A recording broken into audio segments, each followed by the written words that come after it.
découvert ici.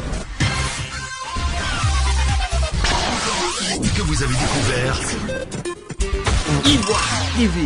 Ivoire TV.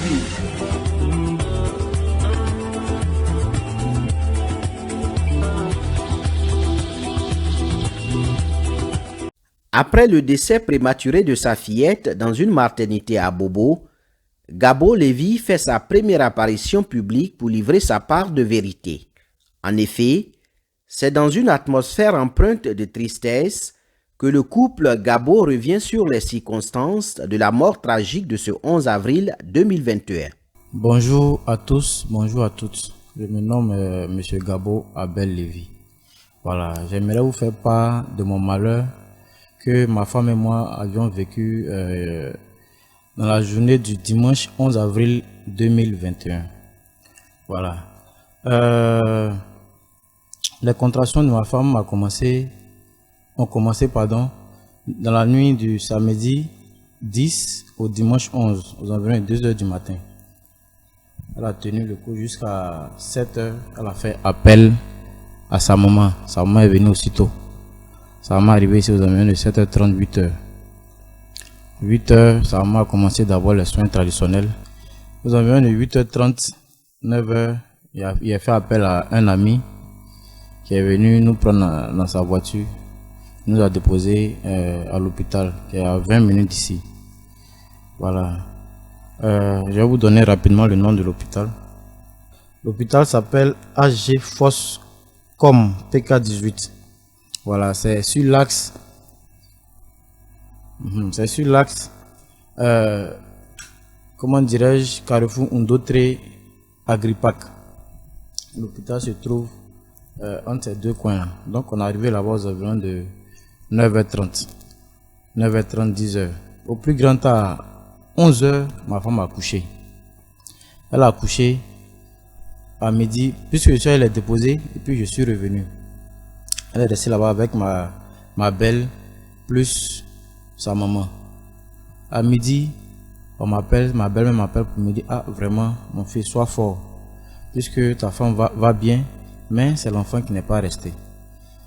Ok, j'ai pleuré ici, et puis après, à 20h30, mes amis m'ont accompagné, on est arrivé. Quand je suis arrivé là-bas, la première des choses, j'ai demandé à la sage, je veux voir ma fille d'abord, puisque c'était une fille. Je veux voir ma fille. La sage dit non, c'est pas possible parce qu'il y a une dame qui est en train d'accoucher et que l'accès de la salle est interdit. Ok, donc je suis allé dans la salle de repos, là où elles avaient installé ma femme. Je suis allé là-bas pour la réconforter, j'étais avec elle. Je vous dis bien, de 11h, je suis resté auprès de ma femme jusqu'à 15h30. Il n'y a pas une sage qui est venue dire, ah vraiment monsieur, voici votre enfant, ou bien non, rien. Pendant ce temps, l'enfant déclaré mort-né et emballé dans un drap, emballé bien même. Le vent, même la tête de l'enfant était emballée, l'enfant était déposé quelque part là-bas. Elle s'occupait des autres femmes qui étaient en train d'accoucher. 15h30, on m'appelle, on me dit, bon, monsieur, voilà, achetez un carton, on va essayer de vous libérer, vous allez rentrer. Je vais acheter le carton, je viens et leur donne. Elles ont mis l'enfant dedans, puis elles ont déposé l'enfant même, dans l'allée même, dans le carton, dans l'allée. Moi, j'étais auprès de ma femme. Maintenant, à 16h, ils ont dit, bon, vous allez partir, puisque le service qui s'occupe des mois nés là, au dimanche, il n'y a personne, doit enterrer votre enfant. Je suis allé arrêter un taxi, je suis venu. J'ai pris le carton, ma femme, ma belle-mère, on est monté dans le taxi. On est arrivé ici, on est quitté là-bas vers les 16h même, carrément 16h. On a fait maximum 20 minutes de route. On était déjà à la maison. Dès qu'on est arrivé à la maison, j'ai dit à ma belle-mère, ah maman, depuis tout le temps, je n'ai pas encore vu la petite. Ouvre, je vais voir mon enfant. Avant de faire quoi que ce soit. Elle ouvre le carton, elle prend le bébé. Dès qu'elle déballe l'enfant net, voici une bouffée d'air même que l'enfant reçoit maintenant. L'enfant a commencé à respirer. Un peu, l'enfant a respiré. Automatiquement, j'ai fait appel encore à mon ami là, puisqu'il a un maquis, il était assis dans son maquis. Je suis allé l'appeler rapidement. Il a couru, il a pris sa voiture, il est venu, il nous a pris encore. On est arrivé à l'hôpital là-bas vers les 16h30, on partait maintenant dans 17h. Quand on a franchi l'hôpital, il a dit au sage là, ah mais madame, vous m'avez dit que vraiment ma femme a accouché d'un enfant déjà mort. Mais voilà qu'on arrive à la maison, voilà l'enfant qui est en train de respirer. C'est quoi? Ça veut dire quoi tout ça? Elle me dit non, monsieur, ne nous accusez pas à tort que vraiment nous on a fait tout notre possible ici et que maintenant si l'enfant vit, c'est que c'est un miracle. Il dit non, non, non, il ne peut pas me parler de miracle. Comment en médecine on peut parler de miracle? Non, c'est les chrétiens qui parlent de miracle, ou bien les hommes religieux. Que voilà, bon, qu'est-ce que vous pouvez faire pour que ma fille aille mieux? Faites ça rapidement. Si vous n'avez pas les soins adéquats ici, là, envoyez-moi où vous pouvez m'envoyer. Elles ont pris l'enfant, elles ont interné l'enfant encore près de, essayer de faire ce qu'elles pouvaient voir d'ici. Elles ont pratiquement pris près de 1 heure de temps. Puis maintenant, elles nous ont délivré un papier nous disant d'aller au CHU de Trècheville. Rapidement, on est monté dans le véhicule de mon ami. On est arrivé au CHU de Trècheville aux environs de 18h30. On est arrivé. On est parti à la pédiatrie. La dame qui nous a reçu d'avoir la pédiatrie a dit: ah mais l'hôpital où vous avez quitté là aurait dû nous appeler pour nous dire vraiment que vous venez. On dit: ah madame, bon c'est un cas de force majeure, peut-être qu'elle a mis, bon ok. Elle a fait appel maintenant au pédiatre général. Lui il est arrivé, il a pris l'enfant, il a examiné l'enfant. Lui nous disait: mais ça, si vous étiez vite arrivé, peut-être qu'on allait pouvoir bien faire les choses, mais c'est pas grave, allons-y. Il a pris le problème au sérieux, à bras le corps, bien. On est monté, comment dirais-je, dans les salles où il y a les couveuses. Automatiquement, il y avait, à vrai dire, il n'y avait plus de place, il n'y a plus de couveuses libres. Mais il a vu un enfant qui était déjà bien portant. Donc, comme ma fille s'appressait, ça hugeait, donc il a déplacé l'enfant. Il a mis maintenant ma fille pour la réchauffer dans la couveuse. Et il lui a branché les sondes ombilicales, nasales, buccales, tout ça. L'enfant a commencé à aller mieux. Ça allait. Elle respirait même. Moi-même, j'ai commencé à avoir l'espoir, puisque là même c'est une grande lueur d'espoir. J'ai commencé à aller mieux, je suis descendu, me promener un peu, voilà. Moi-même, j'avais commencé à aller mieux. Ça allait, un peu. L'enfant, ça allait, jusqu'à on m'a même demandé d'aller faire maintenant les examens de sang. Ils ont prélevé le sang de la petite, je suis allé, j'ai fini les examens. Les résultats de l'examen devaient sortir à 23h30, 40 là-bas, voire minuit, puisque c'est 2 heures du temps. C'est à 21h et quelques qu'on m'a demandé d'aller faire les examens. Il est fini. On est revenu, il était auprès de ma femme, il était là.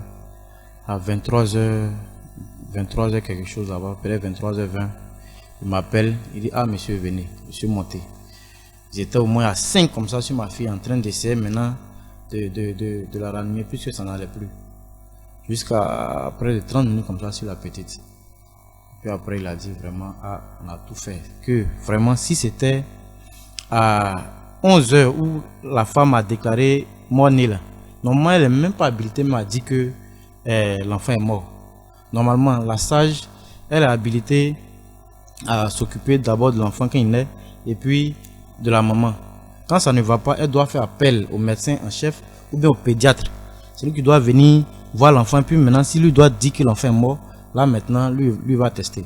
Mais elle prend de son chef, elle met tout ça sur elle, elle dit l'enfant est mort. Donc, si on était arrivé au CHU aux environs de 11h midi, vraiment lui nous garantissait qu'on allait rentrer avec notre enfant bel et bien en vie, propre même. Voilà, en pleine forme. Voilà, que vraiment, il allait faire tout son possible, vraiment, on allait rentrer avec l'enfant. Et que les sages là vraiment n'ont pas bien fait le boulot. Donc là maintenant l'enfant est décédé aux environs de 23h40. C'est là maintenant que ma fille est bel et bien décédée. Voilà. Le père entend saisir les autorités compétentes les jours à venir. La mère n'est pas restée en marge. Elle exige une explication claire sur le supposé miracle de son bébé. Vraiment, ça c'est un choc que tout parent ne peut pas dire comment on vit, à vrai dire. Puisque si l'enfant était bel et bien mort, ça n'allait pas... Là, on pourrait dire que c'est la volonté de Dieu. Voilà. Mais on te dit que l'enfant est mort. Et après, tu vois que l'enfant vit. Vous voyez un peu cette lueur d'espoir que, en tant que parent, vous ressentez. Vous êtes content, à la fois crispé. Voilà. Est-ce que ça va aller? Est-ce que vraiment... Je ne peux pas souhaiter ça même à mon pied-ennemi. Puisque depuis lors, là, je ne suis pas encore allé au boulot. Ça fait maintenant 1 semaine. Je ne peux pas aller au boulot. Peut-être c'est demain, il va avoir le courage même pour pouvoir aller au travail. Vraiment, ce n'est pas facile. Voilà, vraiment, je souhaite même pas ça même à quelqu'un même. Comment une femme, elle accouche, elle vient d'accoucher, vous en tant que sage-femme, vous n'avez même pas d'appareil adéquat pour pouvoir, comment dirais-je, vous occuper de l'enfant. Vous n'avez pas de stéthoscope. Vous prenez comment, les bobines de fil, quand on finit, après utilisation de la bobine, les bobines de fil même qu'on paye à la mercerie, là, quand on finit d'utiliser, le tuyau qui reste là, c'est ça, elles utilisent comme stéthoscope. Une sage-femme, tu prends ça, tu mets sur, comment dirais-je, la poitrine de l'enfant, et puis entre vous, vous disputez. On dirait, je sens le pouls, on dirait son cœur bat, hein. L'autre dit, oh non, c'est pas son cœur qui bat. Maintenant, tu as dit maintenant que, ah, c'est que c'est moi-même mon pouls que j'entendais. Que peut-être que c'est moi mon pouls. Est-ce que, en toute franchise, dans la médecine, il existe les peut-être? En temps normal, il n'y a pas de peut-être. Si vous étiez sûr, bel et bien, que l'enfant était décédé, à notre arrivée ici, on n'avait pas voir l'enfant respirer. Mais vous avez utilisé peut-être. Puis vous avez pris l'entière responsabilité d'emballer l'enfant et de déclarer l'enfant mort-né. Vraiment, ça, c'est des trucs même à déclarer même vivement. Voilà, pour ne plus que ça se répète. Vraiment, ça a été un choc. Quand je suis arrivée à l'hôpital, la manière les sages-femmes m'ont reçu, où elles m'ont mise pour que je puisse accoucher. Normalement, une femme enceinte, quand elle arrive à l'hôpital, il y a des constances qu'on prend. On prend la tension, on écoute le battement du cœur de l'enfant pour voir si réellement l'enfant vit. Mais tout ça, ça n'a pas été fait. Ils m'ont mis ici un lit vraiment à terre même de surcroît. Elles m'ont fait coucher à terre là. Et c'est là que j'ai eu mon enfant. Quand l'enfant est né, elles ont dit que l'enfant avait le cordon autour du cou. Mais un enfant qui naît avec le cordon autour du cou, normalement, l'accouchement doit être difficile. Mais je suis rentrée à 11h43, à 10h43, à 11h47, j'ai accouché. L'enfant ne m'a même pas déchiré, l'enfant est venu normalement, je n'ai pas eu de problème. Elles n'ont pas réanimé mon enfant. Je les regardais, elles ont seulement touché la poitrine, elles n'ont pas désostrié l'enfant. L'enfant avait plein de liquide dans ses narines, tout et tout. En 2 secondes, elles ont dit non, que l'enfant est mort. Elles ont pris un pagne, elles l'ont emballé, elles ont pris un deuxième pagne, elles l'ont emballé, et puis elles l'ont déposé. Moi-même, la mère qui suis couchée là, j'ai demandé, mais qu'est-ce qui se passe? Elles ne m'ont pas répondu. Non seulement elles ne m'ont pas dit que mon enfant est décédé, elles ne m'ont rien dit. Et puis, j'étais là, j'étais embrouillée. J'ai même demandé à mon mari, mais est-ce que vous avez vu l'enfant? Parce que moi-même, elles m'ont interdit de voir mon enfant. Donc, je me pose la question, puisqu'on était 3 femmes qui avaient accouché ce jour-là. Moi, quand je rentrais dans la salle, il y avait une qui avait déjà accouché, mais elle, je n'ai pas vu son bébé. Et la deuxième, moi, j'ai accouché avant elle. Donc, je me pose la question si, effectivement, c'est mon enfant, elles m'ont remis, ou bien, elles ont fait un échange d'enfants. Parce que là, je n'arrive pas à comprendre. Je n'arrive pas à comprendre. On était 3 femmes qui avaient accouché, mais seulement en salle de repos, on a vu 2 femmes. La troisième, là, elle est rentrée où? Son bébé est rentré où? On ne sait pas. Donc, vraiment, je me pose beaucoup de questions. C'est après maintes réflexions que j'ai commencé à réaliser, bon, est-ce qu'il n'y a pas eu d'échange d'enfants ce jour-là? Est-ce que c'est mon enfant qui m'a été remis mort, soi-disant mort? Bon, je n'arrive plus à comprendre. Et moi, je cherche des explications, je n'arrive pas à comprendre. En clair, les parents veulent que justice soit afin d'éviter de telles tragédies dans l'avenir. Dans le carnet en bas, il y a l'heure de l'accouchement. Et là où c'est marqué en rouge, c'est les sages-femmes qui ont déclaré l'enfant mort-né à l'accouchement. Voilà. Voilà, donc c'est ainsi que les sages ont déclaré ma fille mort-née aux environs de 11h, 11h47 précisément. Voilà.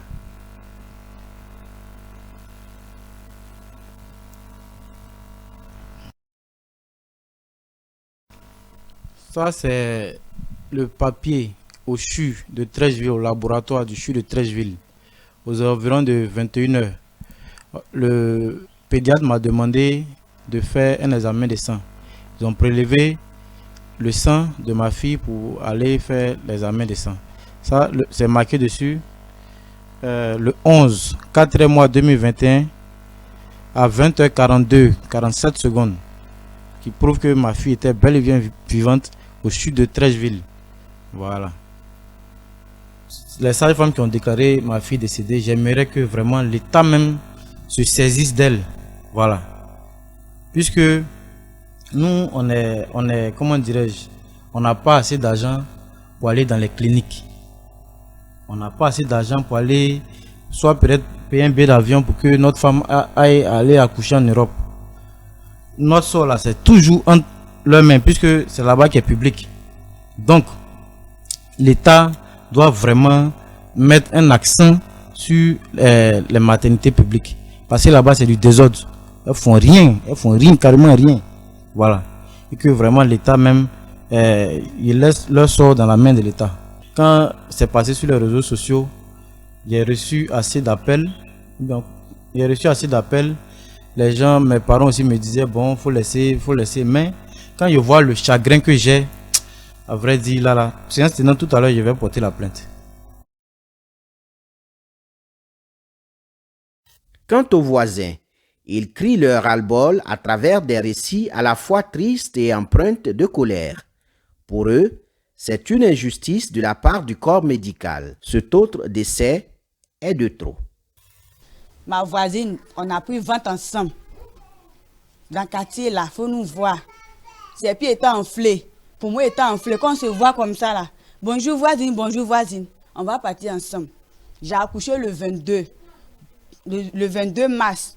2 semaines après, elle aussi, elle est partie accoucher. Elle est partie à 11h à l'hôpital. Étant à l'hôpital, elle a fini d'accoucher. On lui dit que l'enfant ne vit pas. Vraiment, les sages-femmes là, parlez-les. Il faut parler à les agents de santé là. Parce qu'ils ne font pas leur travail. Ils ne font même pas leur travail même. Nous les mamans là, nous-mêmes maintenant, même, on a peur. On a peur de se rendre dans les coins publics. On n'a pas l'argent pour aller dans les cliniques. C'est les coins publics qui nous arrangent. Maintenant, si on doit aller chez vous et puis tuer nos enfants ou bien tuer nos mamans, on fait comment? Ce que j'aimerais dire, la scène s'est passée devant moi. Hein. C'est moi qui ai accompagné sa femme à l'hôpital. Et quand on est arrivé, aux environs de 11h, 11h30, sa femme a accouché. Ils sont venus nous dire non, que la femme n'a pas encore accouché. Et après ça, on nous annonce que l'enfant est mort-né.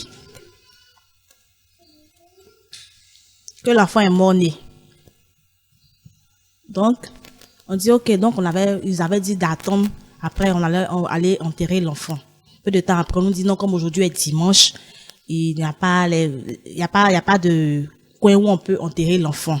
Donc nous ont remis l'enfant ils ont emballé l'enfant dans un pagne, ils ont mis l'enfant dans un carton, et nous ont remis l'enfant, il est rentré à la maison. Et c'est dans ça, le père voulait voir l'enfant, comme ils ont dit l'enfant est mort. Le père voulait voir l'enfant et, à sa grande surprise, l'enfant est en train de respirer.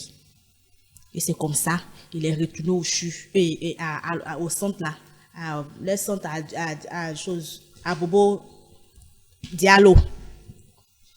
Et qu'il est retourné avec l'enfant, ils ont dit non, que c'est un miracle. C'est comme si c'est comme ça. Après, ils ont signé un papier, ils ont envoyé l'enfant au CHU. Mais c'était déjà trop tard. Enfin, moi, vers 23h, minuit par là. Donc, franchement, moi, j'aimerais dire aux autorités de taper dur. Parce que ça arrive, c'est fréquent, c'est beaucoup fréquent. Et franchement,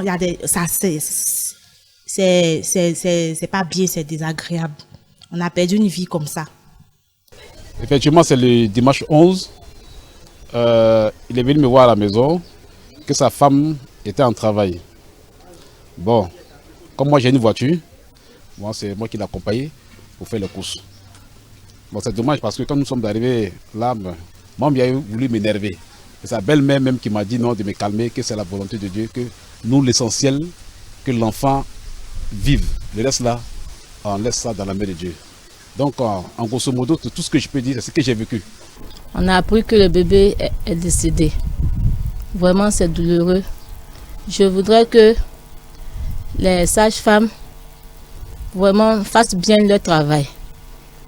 Parce que c'est pas facile de porter la grossesse 9 mois et puis tu apprends que ton enfant n'est plus.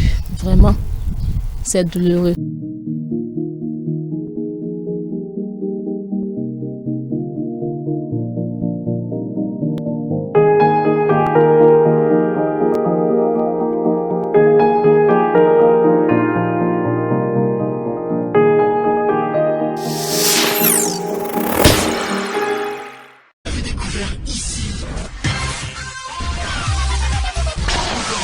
Que vous avez découvert Ivoire TV. Ivoire TV.